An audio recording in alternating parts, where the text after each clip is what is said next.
Everybody, when they, when Ramadan comes, yeah, man, I'm going to sign up for the gym, ready, like, yeah, let's get those gains.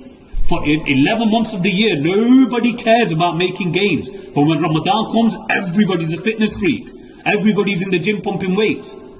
Why? Because this is a distraction. This is your nafs speaking now. If you want to lose weight in Ramadan, if you want to be healthy in Ramadan, fast during the day. When it comes to iftar, break your fast with a light meal.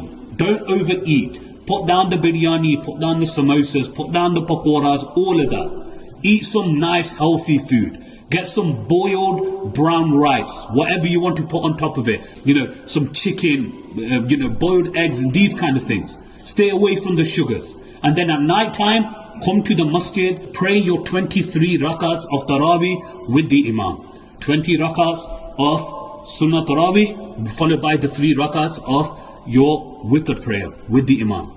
You do that, by the time of the end of Ramadan comes, you will at least half a stone to a stone you will have lost. But if you're going to, at iftar time, you don't even say Bismillah, you don't make any dua. Let me just quickly, like the foods, there's a shortage of food. What happens after you've eaten?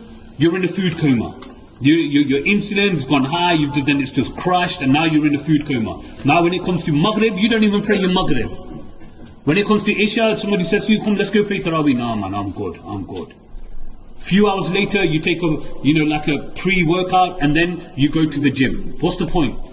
The only thing you're doing there is, you're burning off your iftar. You're not going to make any gains. So we have to do 2 things at the same time. Number 1, the spiritual gains.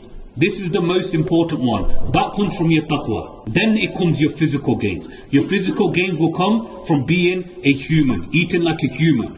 You don't eat according to, there's going to be a world hunger and you need to store everything away right now and then go into hibernation. That's not what Ramadan is.